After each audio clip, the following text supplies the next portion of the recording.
Great. All right. So welcome to Hack School 5. We're going to be connecting our application to a database today. And we're going to, bro, and, and we're going to use MongoDB for that.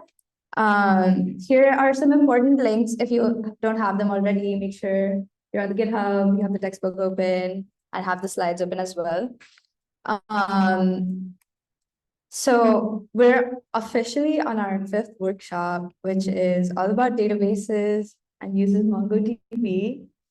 And then later we'll also work with React again a little bit. Here's the agenda for today. We'll first look at what a database does, why we need it, the difference between a SQL and a NoSQL database, MongoDB, and then more React stuff. Okay, let's get started. So what is a database? A database is a structured system for storing and receiving data. It allows you to organize your data in a very efficient way, and that allows you to access it easily as well. So that's why we need a database, especially in this application, so that we can put our typing game stats, our sentences all together in one place and then access them as we might need to. So there's 2 different ways your data could be organized. There's a SQL database or a NoSQL database. A SQL database is a relational database, and it uses tables to store information. A NoSQL database will have information stored in a document. That's what MongoDB does. You'll have, for example, if you're storing your game stats, they'll be stored in the form of a document, which we'll see soon. And these are stored as key value pairs. They look very similar to a JSON, but it's not. It's actually called a BSON, which is a binary JSON, which is what MongoDB will use. So MongoDB, as I mentioned, is a document-based database. Data is stored in collections of documents which contain key value pairs. Collections are similar to tables, as I mentioned. You can have a collection, and that would contain multiple documents within it. And this is what makes MongoDB powerful, because you can query these collections and these documents very easily. There's a lot of functions that you can use to access your data. So yeah, here's like a visual representation. Those little cards together will form your collection, and each individual card here represents a document. And you can have multiple collections put together to organize your data. All right. So we're gonna start by setting up MongoDB. I don't know if you guys, if you haven't already, make sure you make a MongoDB account, because we're gonna be using that to set up our database. Can I see a show of hands for how many people have already made a MongoDB account? Oh, okay, great. Okay, so that's most of you. Good job. All right. So MongoDB Atlas is what we're going to be using. It's a cloud-hosted instance of MongoDB. And again, it just makes everyone's life easy by helping us store and access data. So let's do that. Let's do that together. I'm gonna open on MongoDB. Can everyone see properly? All right. So sign in. All right.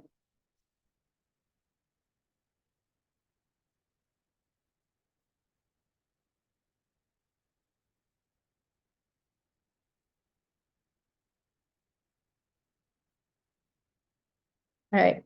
So what we want to start with is making a new project.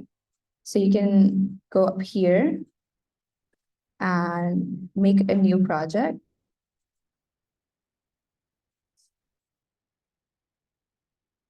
And then you can name your project whatever you want. I'm going to name it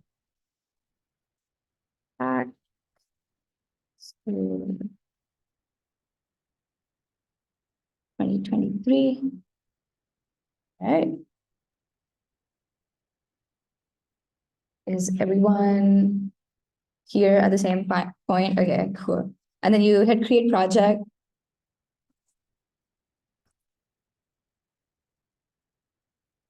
All right.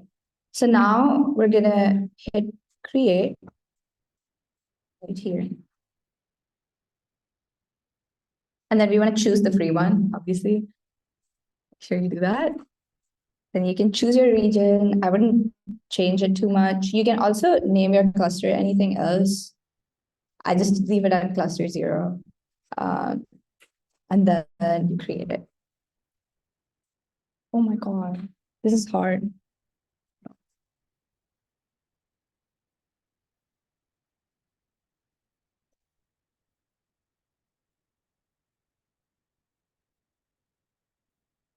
So you're going to use these credentials that you see here when you create a user. And these credentials are going to be used when you connect your database to your application. Right now, it just autofilled like my username that I always use and some password, but that's a long password. So I'm going to change it and I'm going to use something else. I'm going to say like something random. That's easy to type. So I'm going to say cat123 and then create a user. And make sure you add your current IP. It's already been added.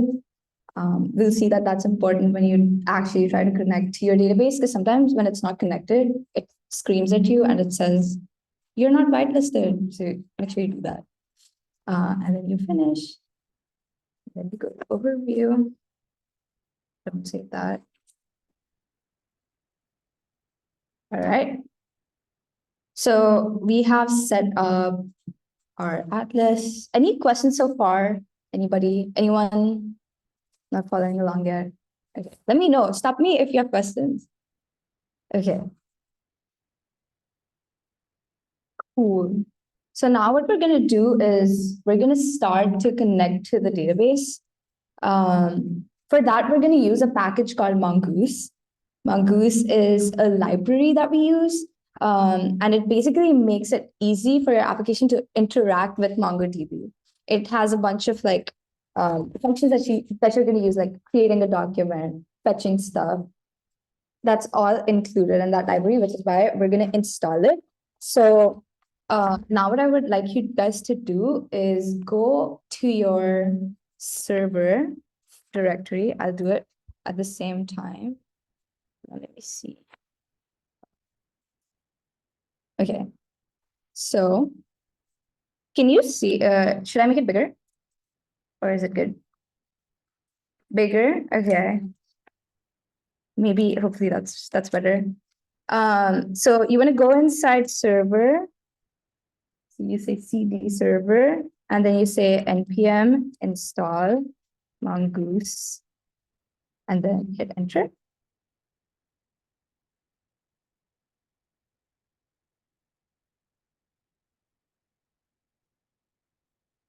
Okay, so now we have mongoose. This is what we're going to be using. A small note about mongoose. So mongoose has mongoose schemas, which helps us define the structure of the document. So this is going to be stuff like, oh, what really is within a game stat object, right? It's going to be the blueprint that you're going to use to organize your data inside MongoDB. And then Mongoose will also have models that you generate, and these are a compiled version of your schema. This is essentially you create an instance of a document based on like a constructor that you'd made before. And then you have documents, and a document is just going to be an instance of a model. So that's kind of how Mongoose works, and it's all set up. All right. So we've already installed Mongoose, which is great. I'm going to skip this step. The next thing we want to do is we want to get our connection URI from MongoDB. So remember that little thing that we just made the user? We're essentially going to be using that. So if you guys could all go back to MongoDB and then click on connect.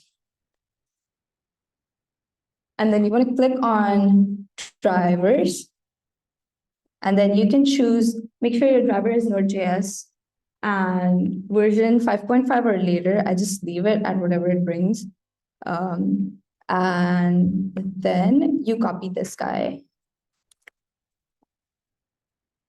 At this point, you should remember the password you chose, because if you didn't, then we might have to create another user. But then you go back here to your code and you go back to the .env file that we made last time. And essentially, we want to have this so that your credentials are not like openly available on the internet. That's why you save it in this and then use it. So just go create, type DB URL and then add the connection string there. And over here, look at the part that I'm highlighting. Make sure the thingies are gone and put your password right there. That's what it's going to look like. What's up? To the database. So this DB URL is essentially the connection string, and then we're going to write some code that's going to connect it to the database. You're at the overview page. Click on connect, and then you go on driver, and then you scroll down, and then step 3 you should have. So make sure we have that. I'm going to give like 2 to 3 minutes, and then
can I see a show of hands for people that are done with this step?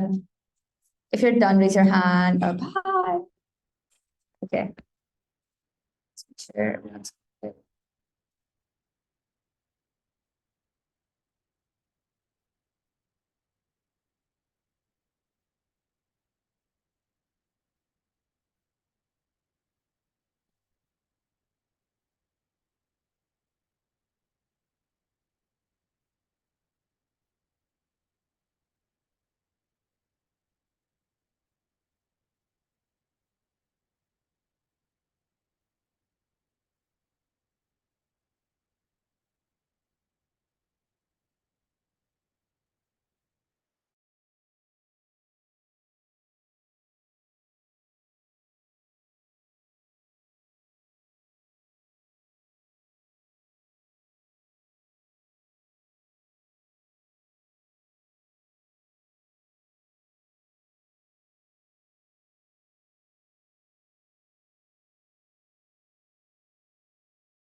your index.js file that we were working on last time. And then in here, we are going to import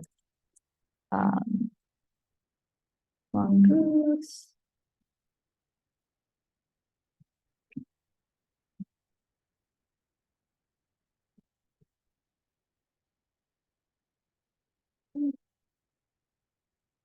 So make sure that you have imported the right stuff, like everything that you need. And then the next thing that we're going to do, the code on the slide is copy pastable, but so you can put that in.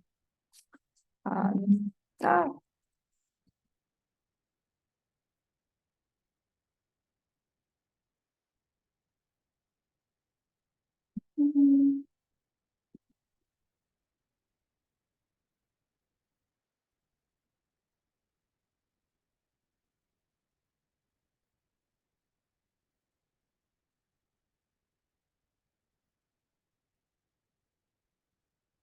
Again, if you look at the code, we're using a function that comes from the Mongoose library. We're using the .connect to pass in our database URL, which is not right now because we named it db_URL. So that's what we're gonna have to kind of use. So you're gonna have to say, you're gonna have to go here, and then you're gonna have to say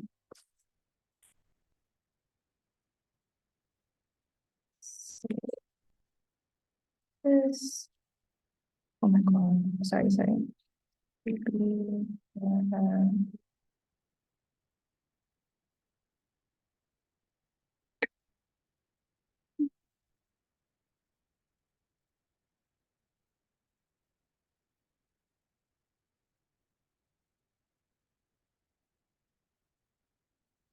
Well, I'm having copy pasting issues.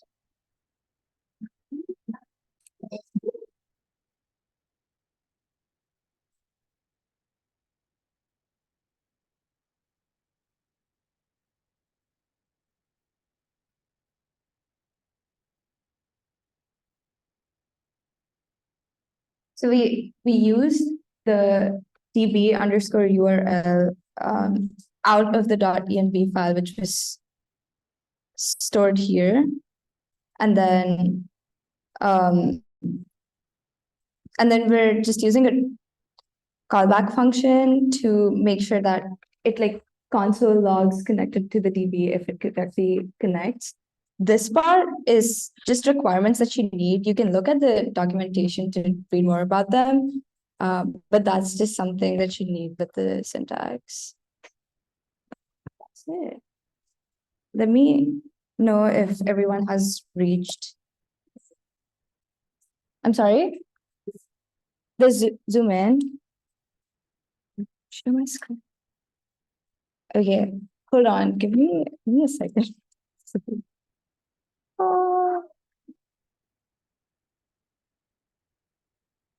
Okay.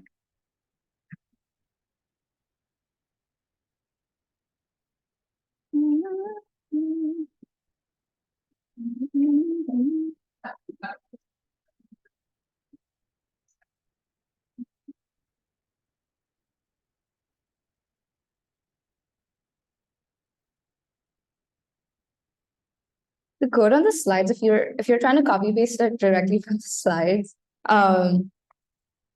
it's not going to copy your arrows. So make sure you have the right arrows in the code.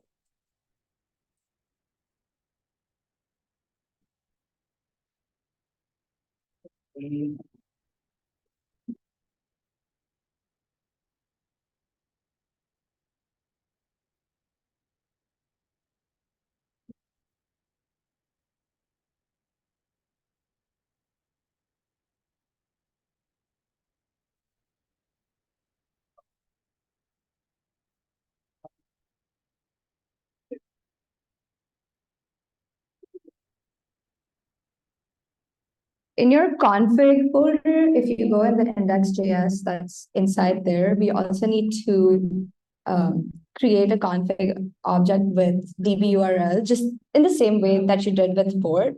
So you want to say db URL and then say process.env.db URL, because that's how it's going to be able to get your db URL out of the .env file. You can also directly do this. You don't, but this is just good practice to put all of that in a config file. So make sure you have this. This.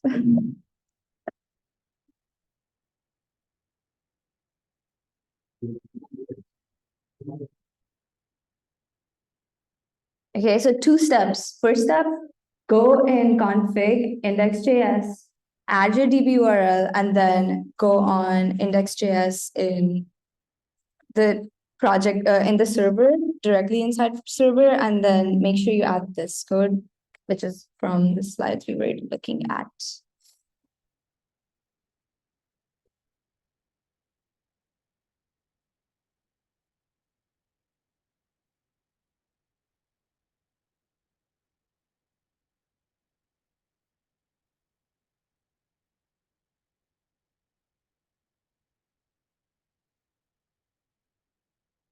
What's up?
Can I see a show of hands of people that have added who have added DB URL to the config object? Okay. And then can I also see a show of hands for people who have connected the database in index.js? Okay, cool. I'm just gonna take that as a 60%. And now what we're gonna do is we're gonna try to run this. So make sure you're inside server. And then npm run dev. Okay. I don't know if you can see. Can you see that? Oh, why is this guy here?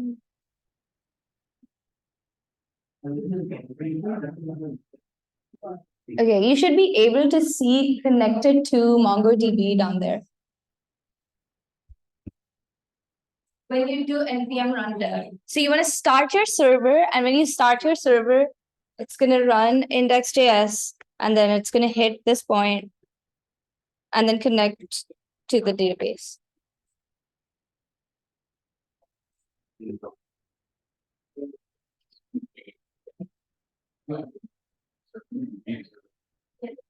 Can you guys see it?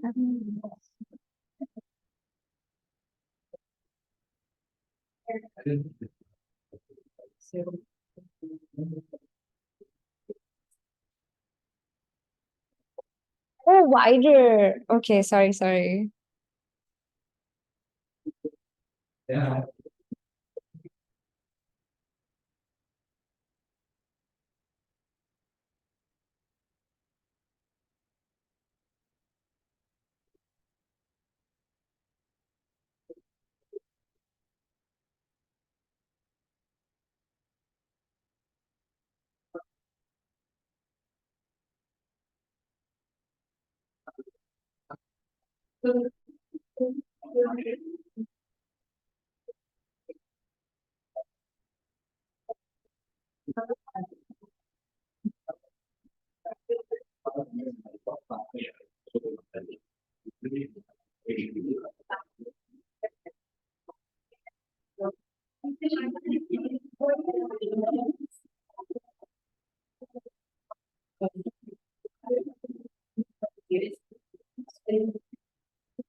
Can I get a show of hands of people that have successfully connected?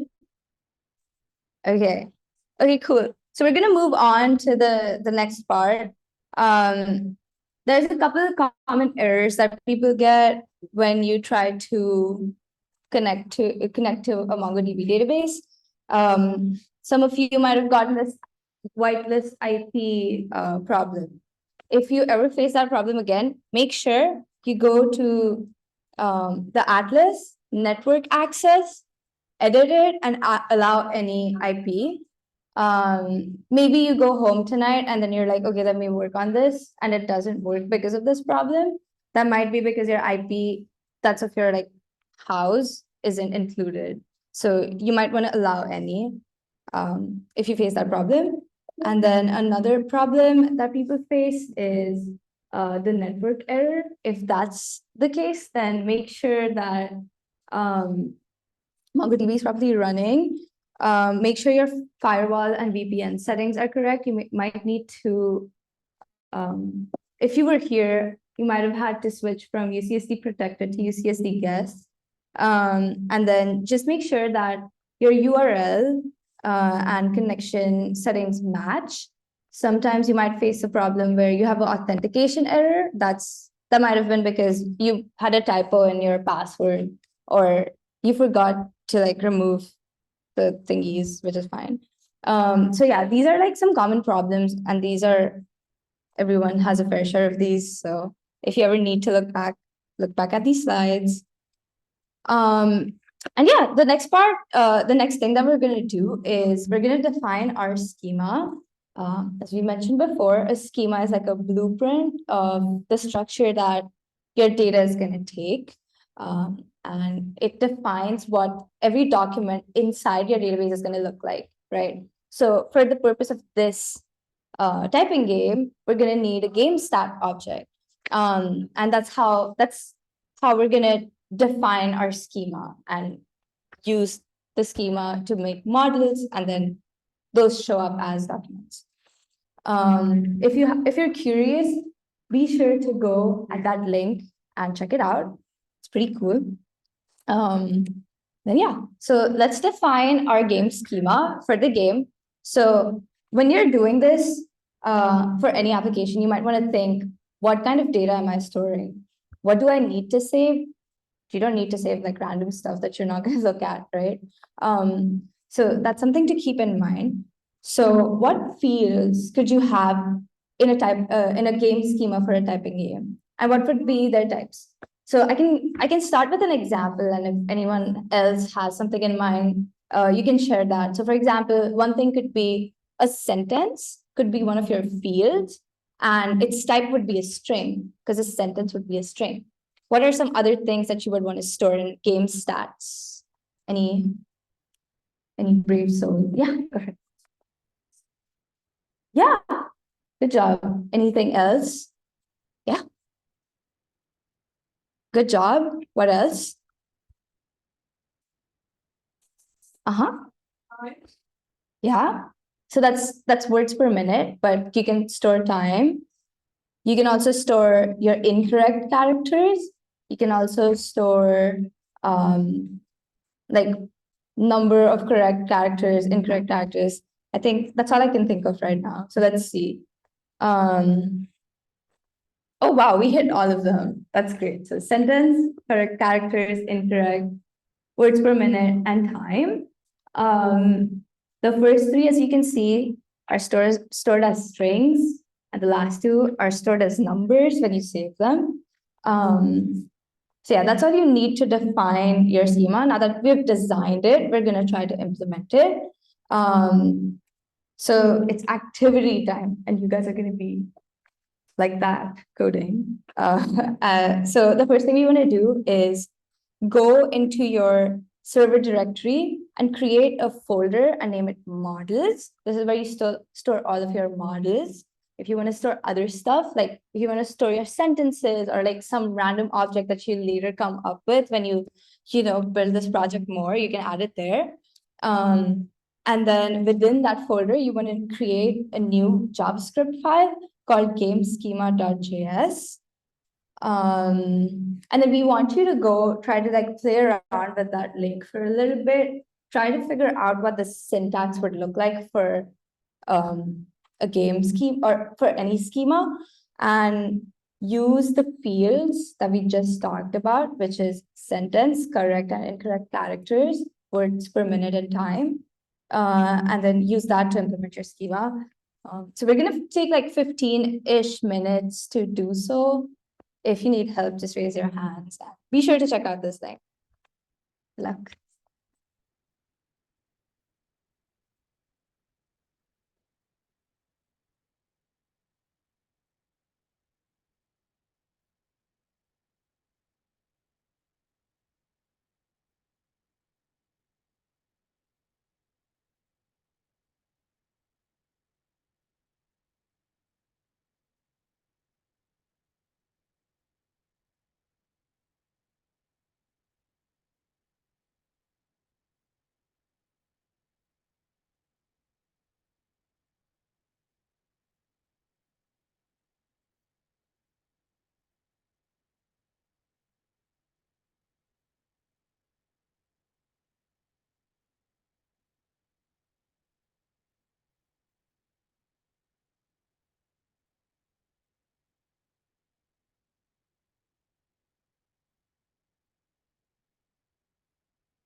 I have a picture. Of course. Uh,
Can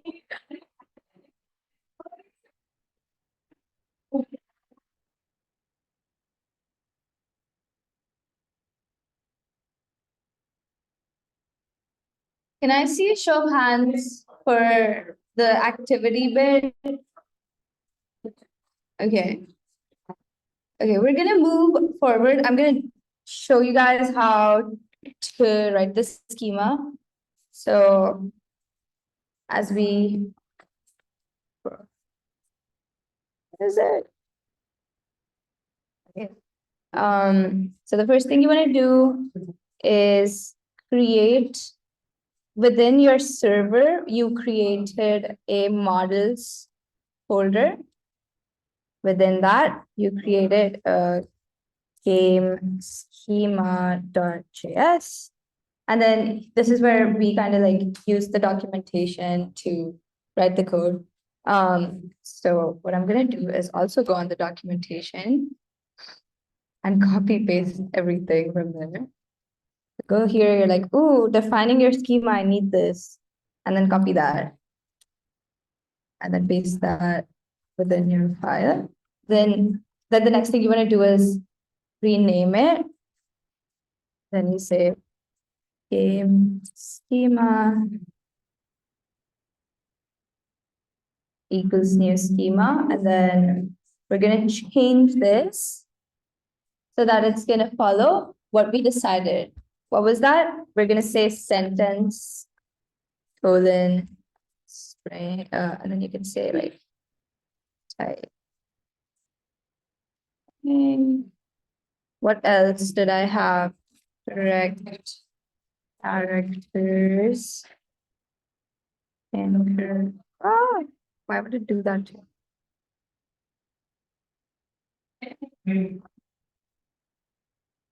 So I added a sentence of type string, correct characters of also type string, incorrect characters will also be of type string. Then what else did we need? We needed words per minute. What's the type for this? It's going to be number and time. It's also going to be a type number. And that's it. So what was the next thing we wanted to do? We wanted to create a model for the MongoDB collection, which is going we're going to call it game stats, right? So we're going to say const game stats is mongoose dot model, and then call it game stats. This is going to be game schema.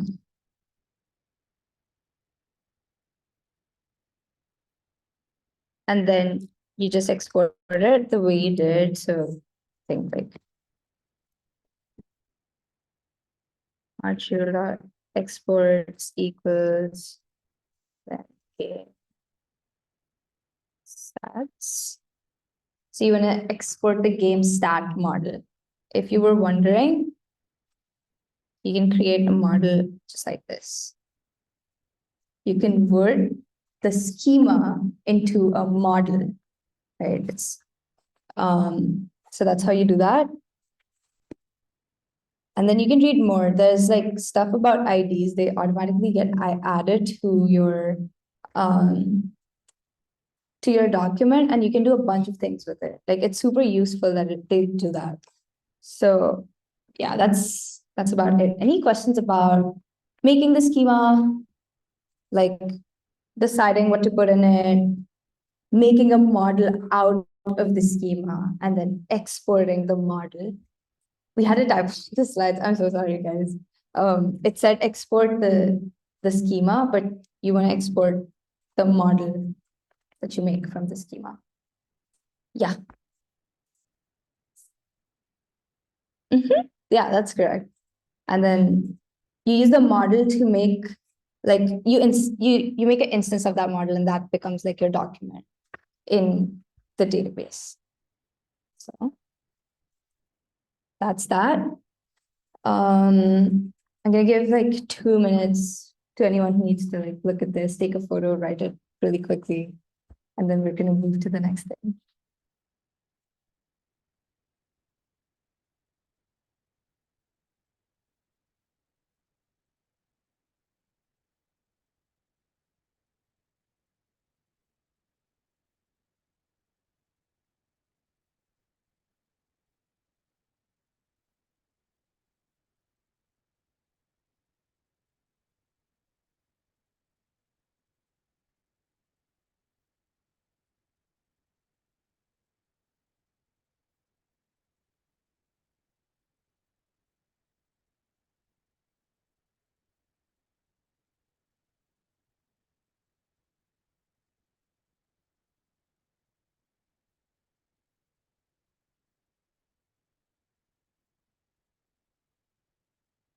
Okay, so let's move on because we are running late. So the next thing we're going to do is we're going to look at database operations. So now that we have the database set up, we want to do something with it, right? So there's four like types of operations that you can do. You can create, read, update, and delete. These are called CRUD operations. For this project, we're only going to be like reading and creating new game stats. Every time you play a game, a new game stat document gets created in the database. And we read it when we like show your game stats on the display in the front end. But if you want to delete a game or like update a game stat or update anything else in the app, feel free to look at this. It's pretty similar to the way we're going to do create and read. So hopefully that gives you a good idea. So yeah, let's look at creating a new document. So since MongoDB is a document-oriented database, it means that all of your documents get stored in an object which is similar to a JSON object. It's not a JSON object. It's slightly different than that, but it looks like one, right? So for example, if you look at this code block here, we create an object called new game, which has a bunch of things that we just like defined in our model, in our schema. And once we create that object, we want to put it on the database. To do that, Mongoose has a method which is called create. This function is what we're going to be using. So that's how you create something on your database. The next thing, you want to read it, right? Once we add something, it's not just going to sit and marinate over there. You want to kind of like get it back. So there's a lot of things there's a lot of cool things you can do. You can get everything. You can get a certain thing. You can get something based on a filter, right? So if you look at this code block, I hope it's visible. You can find all games. So if you say game stats dot find, what it does is it looks at the game stats collection, and then it'll find all of the like the game stat documents within it, and then it'll spit those out. The second one is the top 3 game stats. I don't know if you guys remember when you guys all like typed into it, and then we wanted to see who was the fastest, right? You had to like filter somehow the top 3. So you can do that as well. You use dot sort, and then you can limit the number of game stat objects you want to see. And then the last thing, as I mentioned about the ID is super useful at times. If you're doing stuff with like clicking things, you might want to use ID. You can find, again, a game stat by ID. So you do find by ID, put that fast ID in it, and then .exec. These are all, again, in the same documentation. There's a bunch of cool stuff on the documentation. So if you're doing something on your own, make sure you look at it or use ChatGPT, up to you. So now activity 2. So based on the create and get functions that we just showed you, we want you to write a game route for getting and for posting. a game start to the database. And then we're going to test these with Postman. So I want you guys to go to your controllers folder in your server directory and then try to implement these. We're going to take like 10 minutes because we're short on time, and then we're going to forget.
Absolutely.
For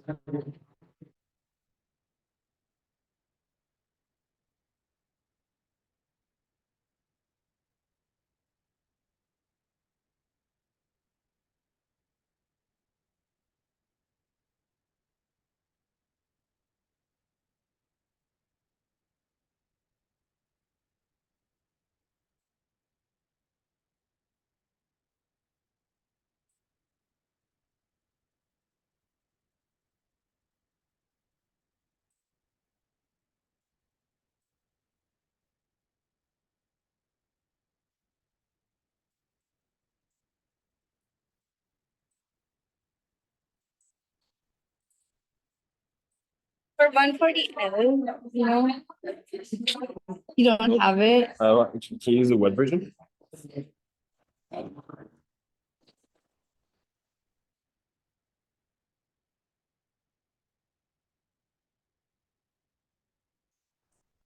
I do have it. Okay. Okay, I was like, I thought I didn't have it. Did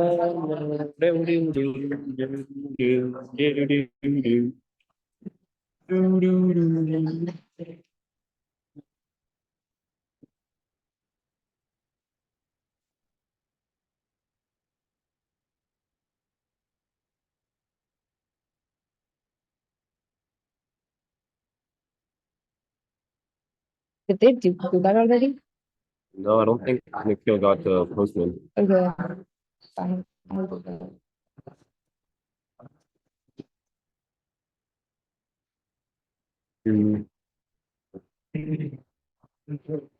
So you're like creating a Postman account and stuff. Yeah.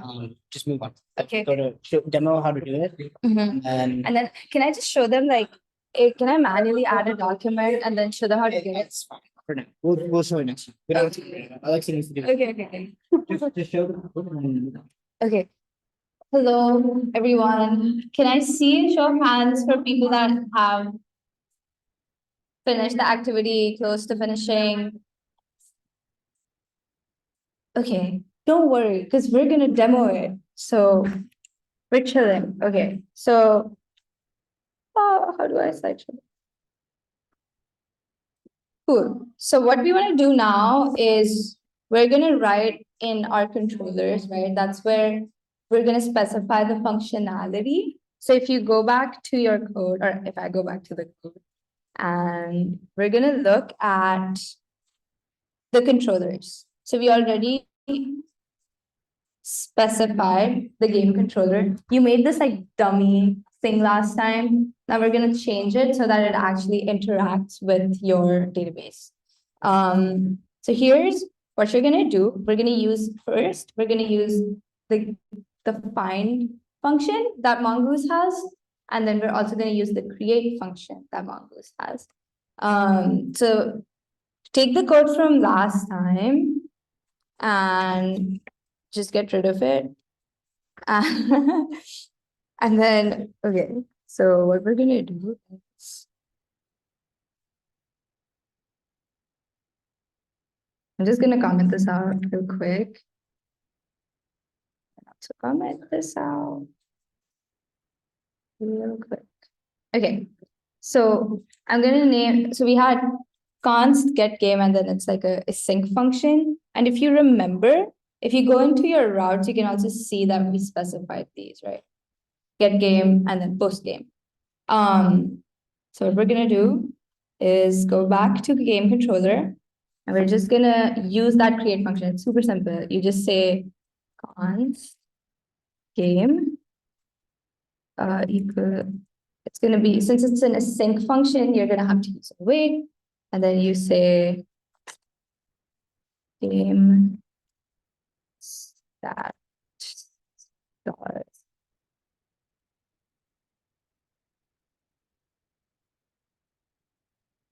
Now you're gonna notice that, oh, how is this file gonna know what game stats is? In that case, you're gonna have to import the game stats that you exported. Remember the model that we exported?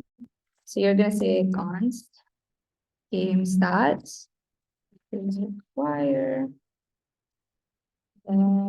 Let's see, where is this?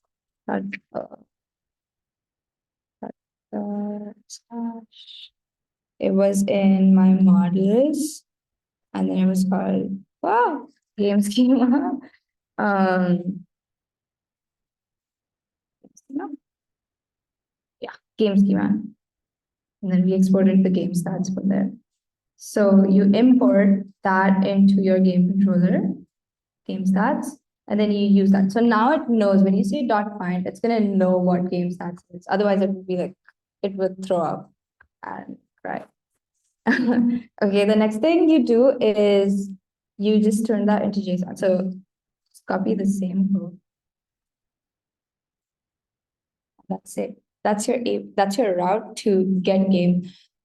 The name is kind of misleading because the find function is just going to give you all the games that are there in your collection. But you can get them by ID as well.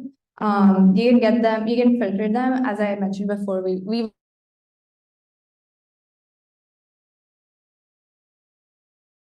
the slides and try to implement that and try to get the top 3 games instead of, all the games. But for the sake of time, this is what we're doing right now. And then the next thing we want to do is post the game. Normally, when you post things and put them in your database, you can't just like take any random object and just put it on the database, right? It should match your fields. So normally you like verify, oh, is my field that was supposed to be a number still a number? Is the field that was supposed to be a string still a string? Is the object structured in the same way? So you would normally add like a bunch of predicates like ifs and elses to check that. But for now, we're just gonna pretend that we're in a perfect world where our game objects are perfectly structured. So what I'm gonna say is I'm gonna make a new game stat. On new game stat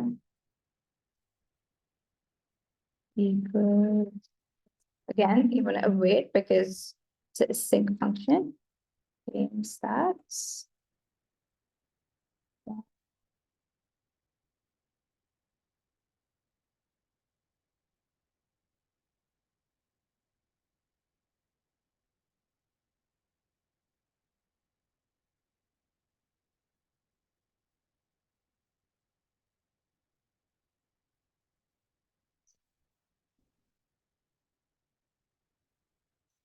Okay, there you go. And then we're gonna do the same thing.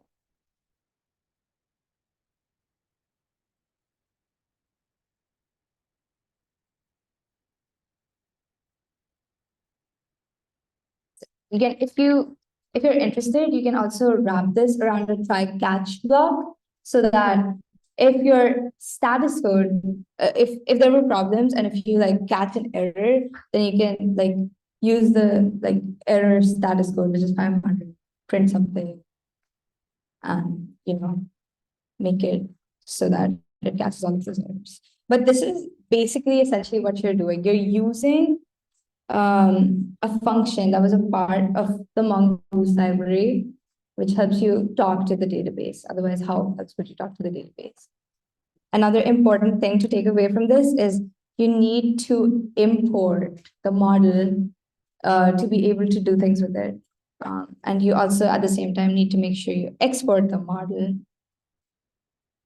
from here and then use it. Let me see if I named it properly. Yeah, I did. Okay. So that's it. Those are your routes for getting game and posting game. And these are what we're going to be using later to display your games and post game stats after you like are done playing on like the game stat component. And yeah.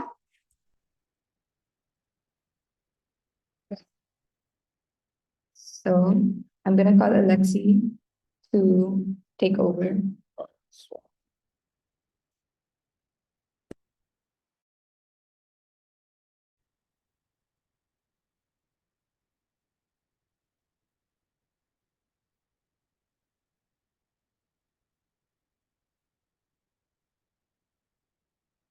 Oh God, I'm retired. There's no one on.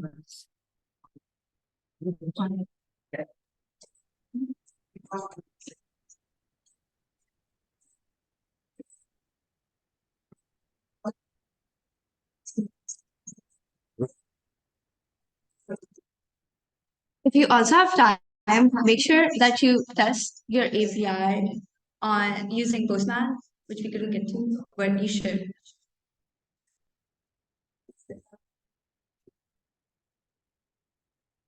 Sorry.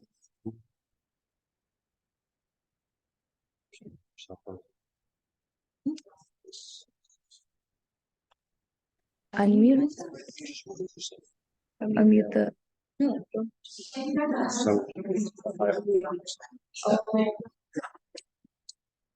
As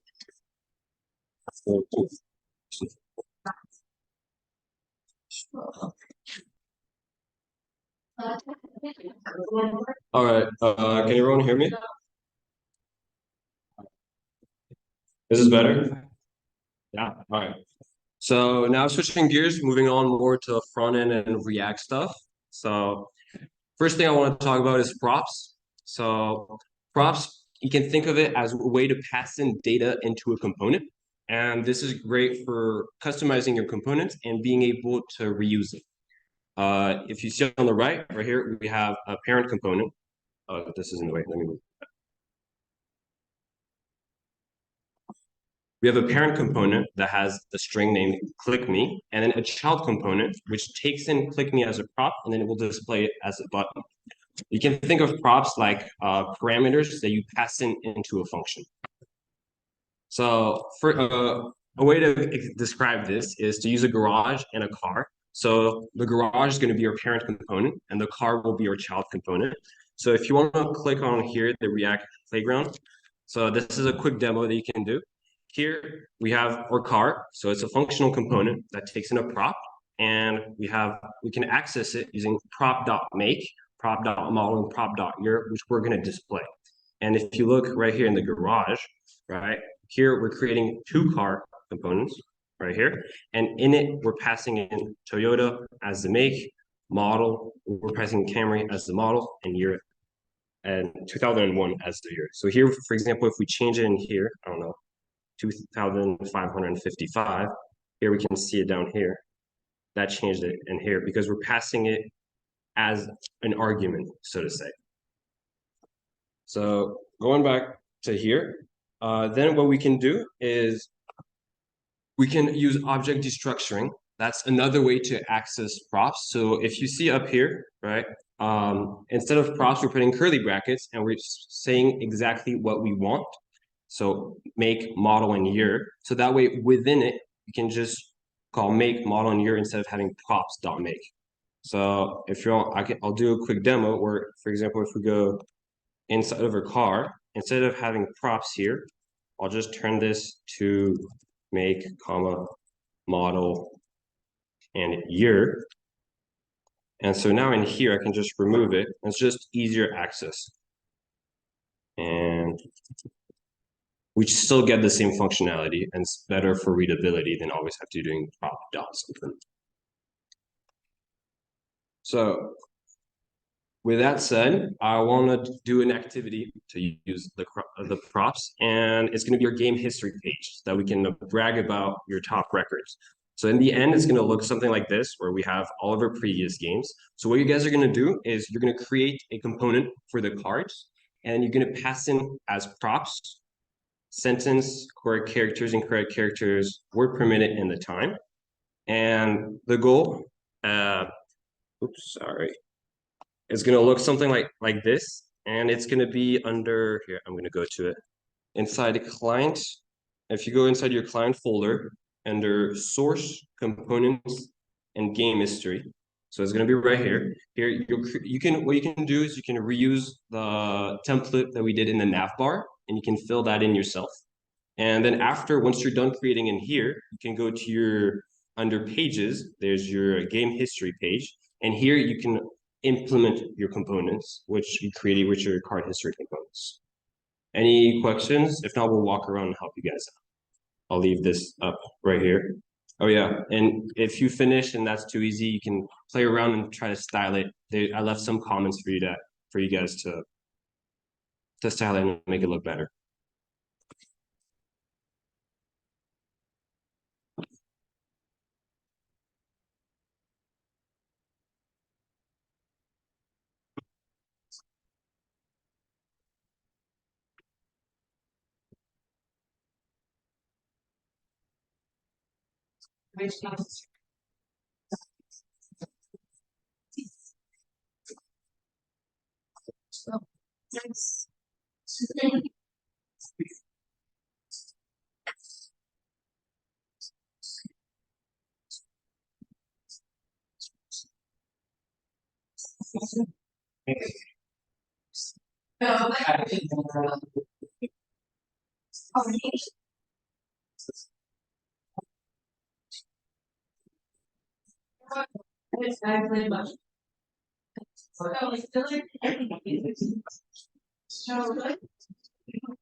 Actually, someone that book yesterday, they were like, why would you do that for?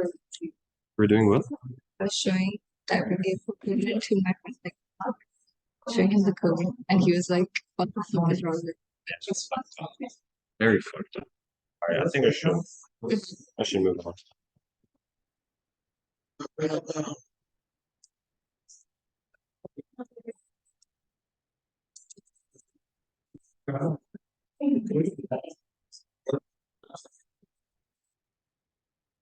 Everything has to be part of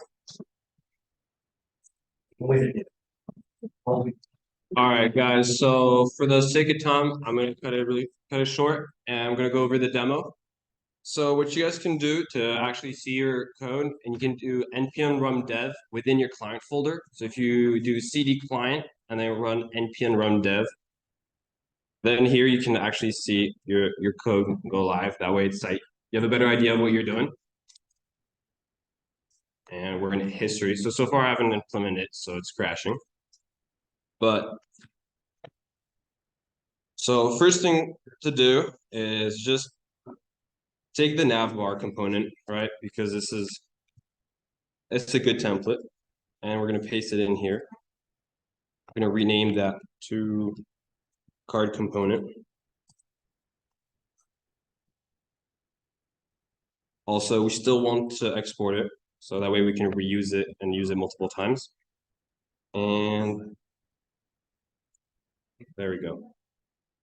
So what we're gonna want to return basically is a div right here.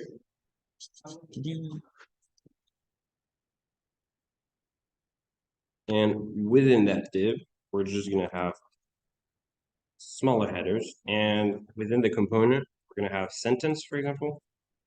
Sentence. Here, let's make it a little prettier. Oh no. Here. And I want it bold, so I'll just go B. Here I'll put sentence. Here. And then after I want to, the important thing that we need to do is we're going to want to pass in props. So what are some things that we said we wanted as props? We wanted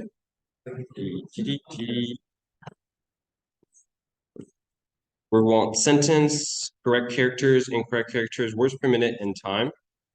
So sentence, comma, correct characters, incorrect. Right. Words per minute and time. And in here, we want to display the sentence that we get passed in. Oops. So just for for styling purposes, I'm just gonna put class name, and here put styles dot card content, and here same thing, just for styling purposes, styles dot card. And so now to have this, I'm just gonna reuse this for now. I'm gonna display correct characters right here. Then here we want to put inquiry characters.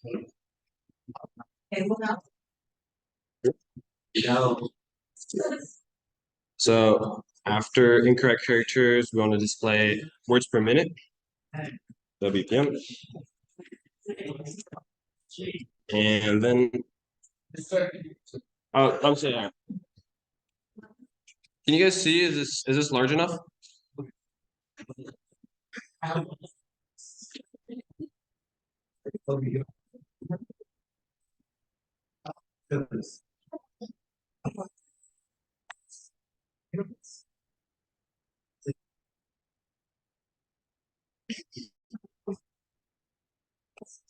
And the last one is time.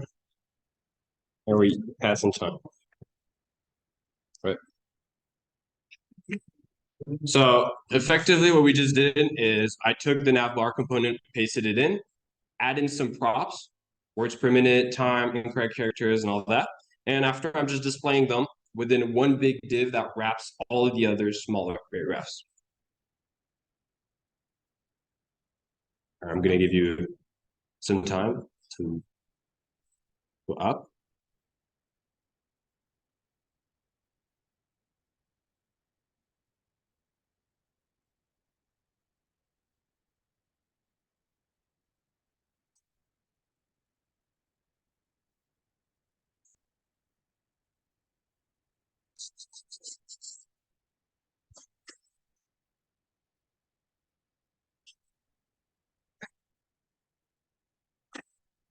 All right, give me a thumbs up if you guys are good to go.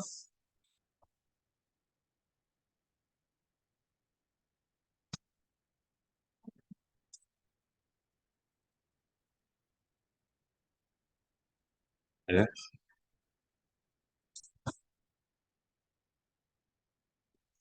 All right. So now that we were able to create a component, we're going to be able to reuse it. So if you go to the page under pages and you go to your game history, here we want to be able to, we're going to want to import our game component or card component. That way we can display it within the pages.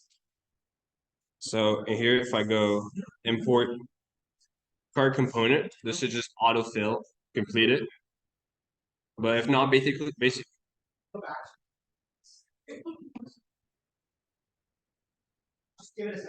All right.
All right. So basically what we just did right now, the card component, that can be like the card that we created. And now we're gonna go to the game page history, which is like the garage. So right now we just created our component. You see at the bottom, we exported it. That way in our game page, we can import that component and be able to reuse it. So if you go to pages and game history, go at the top, we don't want to have to rewrite our whole component. We already wrote it once. So all we need to do is just import card game component, and it should autofill it. If it doesn't, here it is. It's basically the file path to tell you where you should take it from. And now that we import it, all we have to do is just type game card component, pass in the props that we want, and it'll display it correctly. So here, let's start off by creating a div. Inside the div, I want to have, for example, H3, that's gonna say top 3 games.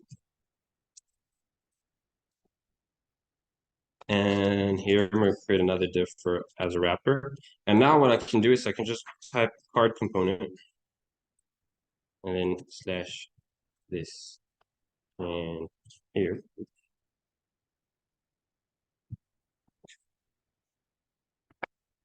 and put it in here. And so now effectively, I just imported my card component that I created, and I'm going to display it on here. So I'm going to want to put 3 of them because this top 3 games that we're displaying. And just like in the garage, here we can pass in what sentence we want to display here, what word we want to display here. So we go here.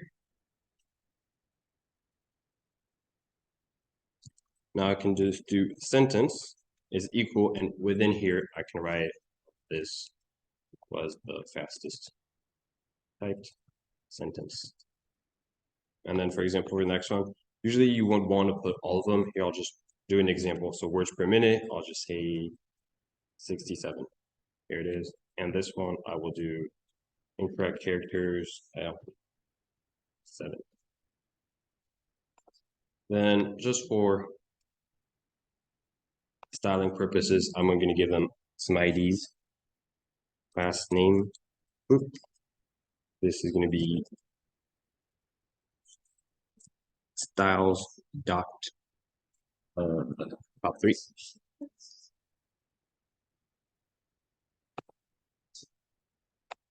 Here's the same thing. Class name styles dot header.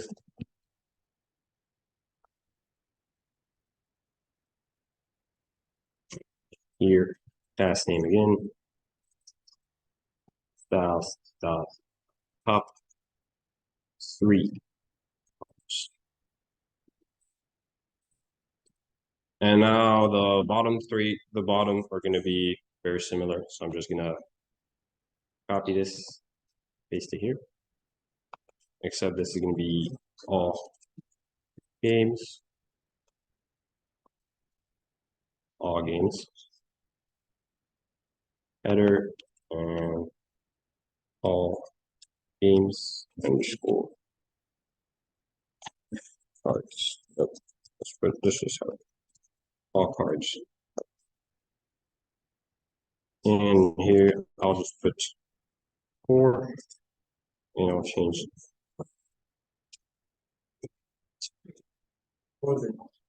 So I'm just gonna give you some time to catch up.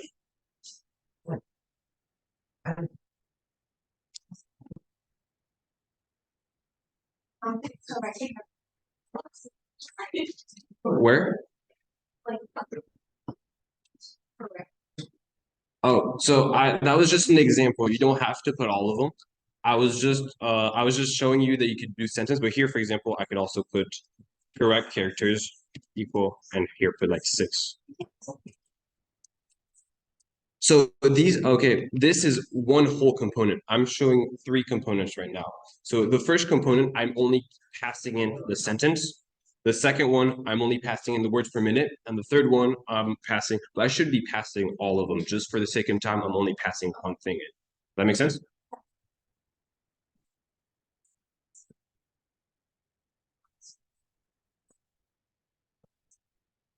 You mean right here? So here, those are 2 different components. Every time I do bracket card component, I'm creating a new component. And so these are 2 different ones. So I'm not repeating anything. Both of them, I'm passing in the same information. So a card component is one singular card, right? So right now I'm creating one card where everything is going to be empty except the sentence. Here I'm creating one card where everything's going to be empty except the word per minute. And then I'm creating 2 of them, 2 different cards, where both of them are only going to have the incorrect characters still. Does that make sense?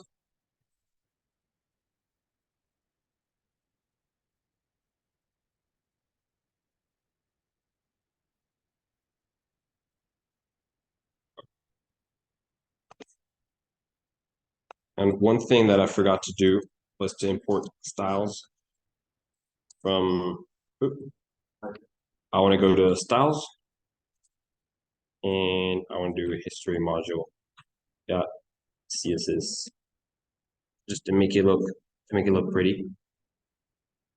And so now if I go here, I can go up to here And if you go, oops, this one's crashed.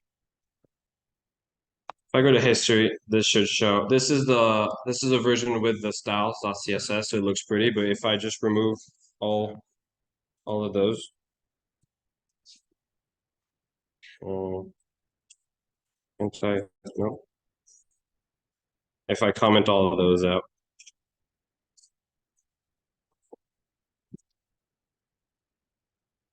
Right, it looks a little bit less pretty, right? But basically what you can see is here, I have one component that has just a sentence. Here I put in 67 and here I put in both the correct characters. And each of them, I just create a component, pass in the information, and I can just reuse that as many times as I want. And then here is the same thing. But let me just make it look pretty again. So now really what we can see, so if I would go to back to the game history page, whatever I specify in here, this will be for those components down here.